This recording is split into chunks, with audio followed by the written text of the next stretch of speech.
बिल्लाहि मिनश्शैतानिर्रजीम बिस्मिल्लाहिर्रहमानिर्रहीम अस्सलामु अलैकुम वरहमतुल्लाहि वबरकातुहू।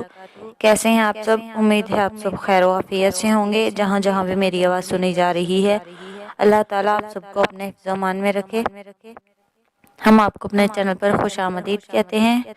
हमारे चैनल का नाम है उर्दू स्टोरीज़, जिसमें हम आपको मुख्तलिफ़ किस्म की उर्दू की कहानियाँ और सबक का मौज़ूआत सुनाएंगे। आज की हमारी कहानी है अबुल कलाम अपने बचपन का वाक़या बयान करते हैं कि उनकी वालिदा मुलाजमत भी करती थी और घर का कामकाज भी वही करती थी।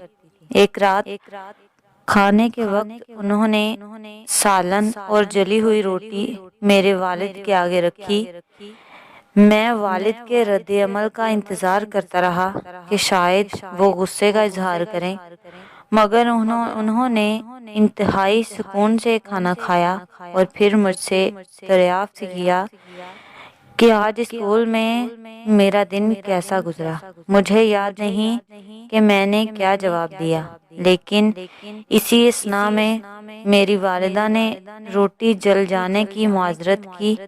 मेरे वालिद ने कहा कि इनको ये रोटी खाकर लुत्फ आया।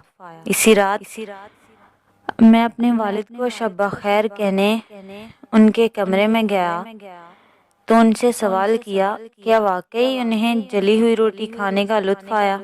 उन्होंने प्यार से मुझे अपने बाजुओं में भर लिया और जवाब दिया कि तुम्हारी वालिदा ने एक पुरमशक्कत दिन गुजारा और फिर थकने के बावजूद घर का काम किया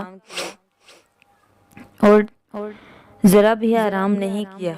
एक जली हुई रोटी कुछ नुकसान नहीं पहुंचाती, मगर तल्ख रद्द-ए-अमल और बदजुबानी जज्बात को मजरूह कर देती है। मेरे बच्चे, जिंदगी बेशुमार नापसंदीदा अशिया और शख्सियात से भरी हुई है।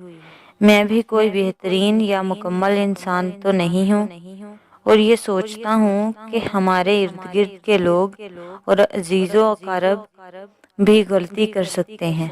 लिहाजा एक दूसरे की गलतियों को दरगुजर करना, रिश्तों को बखूबी निभाना, आला ज़र्फ़ी का मुज़ाहरा करना ही ताल्लुकात में बेहतरी का सबब बनता है।